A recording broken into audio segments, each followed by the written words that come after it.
Every child's success story starts here. Every student who steps into Success School shines with brilliance, sculptured by teachers, polished to perfection. अस्सलाम वालेकुम नाज़रीन, आइए नज़र डालते हैं देश की राजधानी नई दिल्ली से कुछ खास खबरों पर।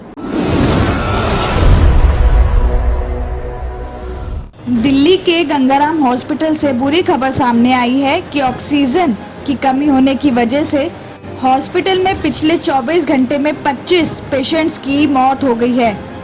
पहले गंगाराम हॉस्पिटल की तरफ से कहा गया था कि 25 मौतों में से कुछ ऑक्सीजन के लो प्रेशर और बेड ना मिलने की वजह से हुई थी, लेकिन अस्पताल के चेयरमैन डॉक्टर DS राणा ने बताया कि यह गलत खबर है कि कोरोना से जितने भी पेशेंट्स की मौत हुई है वो सब ऑक्सीजन की कमी से हुई है। साथ उन्होंने ये भी बताया कि हमारे ICU में पहले ऑक्सीजन दबाव कम हो गया था, उस टाइम हम लोगों ने मैनुअल तरीके से ऑक्सीजन दी थी। दिल्ली के अलग अलग हॉस्पिटल से ये भी खबर सामने आ रही है कि दिल्ली के पेंडामेट हॉस्पिटल में ऑक्सीजन स्टॉक खत्म हो गया है। यहाँ पे 50 पेशेंट्स ऑक्सीजन सपोर्ट पे हैं। हॉस्पिटल ने सभी पेशेंट्स की फैमिली वालों को ऑक्सीजन लाने को कहा है। तो वहीं ऑक्सीजन की कमी झेल रहे मैक्स के तमाम हॉस्पिटल ने दिल्ली NCR की अपनी किसी भी ब्रांच में नए मरीज भर्ती करने पर रोक लगा दी है। तो वहीं मुंडका के अडेंट गणपति हॉस्पिटल के मेडिकल डायरेक्टर ने बताया कि उनके हॉस्पिटल में ऑक्सीजन खत्म हो गई है, इसी वजह से वो उस हॉस्पिटल के सभी पेशेंट्स को गवर्नमेंट हॉस्पिटल में भेज रहे हैं। दिल्ली में कोरोना वायरस से संक्रमित पेशेंट्स के लिए रेमडेसिविर इंजेक्शन 30 जगहों पर अवेलेबल होगी। यहां फार्मा कंपनी की ओर से सीधे दवाई भेजी जाएगी, जिसके बाद इसकी सप्लाई हॉस्पिटल्स में की जाएगी। बताया जा रहा है कि औषधि नियंत्रण डिपार्टमेंट के स्पेशल सेक्रेटरी उदित प्रकाश राय ने दिल्ली पुलिस के सेंट्रल को एक लेटर लिखा है, जिसमें कहा है कि राजधानी में कोरोना पॉजिटिव पेशेंट्स लगातार तेजी से बढ़ रहे हैं और साथ ही रेमडेसिविर दवाई की मांग भी काफी तेजी से बढ़ गई है। डिपार्टमेंट इसे लेकर फार्मा कंपनी और सप्लाई एजेंसियों के कांटेक्ट में है। साथ ही इसकी सप्लाई को लेकर काफी निगरानी रखी जा रही है, क्योंकि इस पेंडेमिक में पैनिक सिचुएशन काफी देखने को मिल रही है। ऐसे में इन जगहों पर लोगों की भीड़ कंट्रोल से बाहर हो सकती है, इसलिए लॉ एंड ऑर्डर की सिचुएशन बरकरार रखने के लिए यहाँ पुलिस सुरक्षा बेहद जरूरी है। इसलिए इमरजेंसी दिल्ली की 30 जगहों पर पुलिस सुरक्षा बल को तैनात करने की मांग की गई है। लेटर में सभी जगहों के नाम और औषधि नियंत्रण अधिकारी के कॉन्टैक्ट भी दिए हैं। इनमें Okhla, Kalkaji, east of Kailash, Lajpat Nagar, Yusuf Sarai, Dilshad colony, Shahdara, Moti Nagar, Pitampura, Mansarovar garden और उत्तर नगर शामिल है। कौशाम्बी से करोड़ों की ठगी का मामला सामने आया है।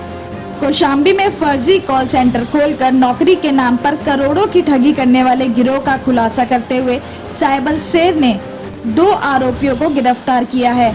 ये 2 गिरफ्तार आरोपी शादरा के अशोक नगर के रहने वाले विकास कुमार और मेरठ के पारस धामा हैं।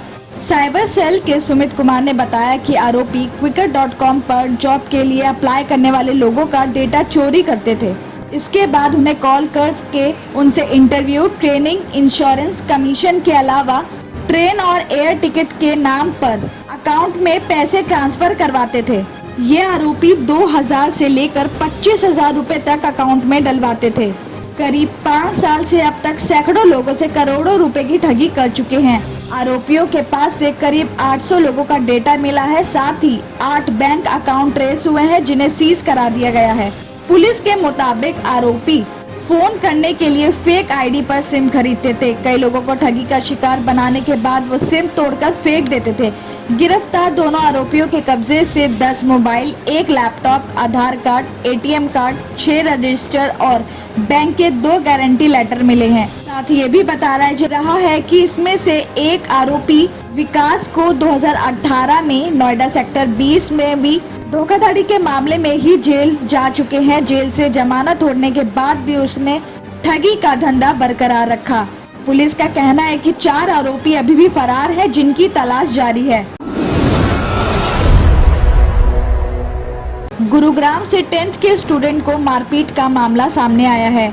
गांधीनगर कॉलोनी में अपने माता पिता के साथ रहने वाले 10th के 17 साल के स्टूडेंट ने पुलिस को बताया कि बुधवार को पास ही हार्डवेयर की दुकान पर वो हिसाब के पिछले रुपए देने बाइक से गया था। इस बीच पहले से ही दो युवक धर्मेंद्र और भरत ने फोन करके उनके पास बुलाने को कहा। दुकान से लौटा तो धर्मेंद्र और भरत रास्ते में मिल गए और बाइक पर बैठाकर अपने साथी प्रशांत गोडाली के ऑफिस ले गए। वहां प्रशांत पहले से ही था। तीनों युवकों ने कपड़े उतारकर बेल्ट और लात घूंसों से उस स्टूडेंट को पीटा।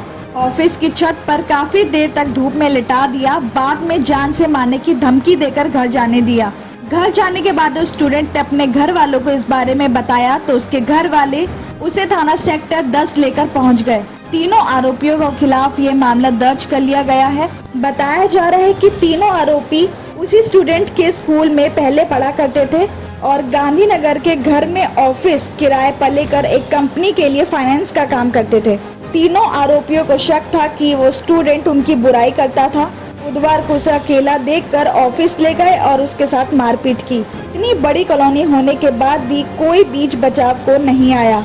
ऑफिस और घर में लगे सीसीटीवी फुटेज में देखा गया है कि तीनों आरोपियों ने 3 घंटे तक पानी पिलाकर स्टूडेंट को पीटा है। उसके कपड़े उतारकर उसे धूप में लिटाकर उस स्टूडेंट की त्वचा तक जल गई है। पुलिस उस स्टूडेंट के पिता को आरोपियों की गिरफ्तारी करने का आश्वासन दे रही है और वो चाहते हैं कि आरोपियों पर कड़ी से कड़ी कार्रवाई हो।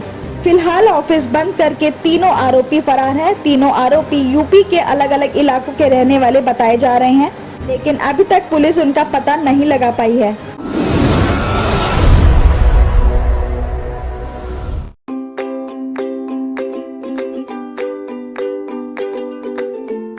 Every child's success story starts here, like a multifaceted diamond.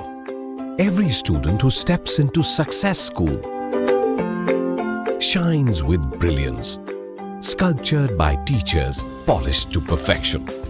If opportunity does not knock, I will build a door. To us, success comes in cans, not in can'ts. Success is falling 9 times, getting up 10.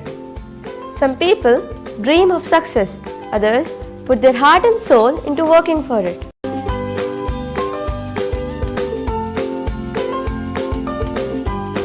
Success, finding oneself.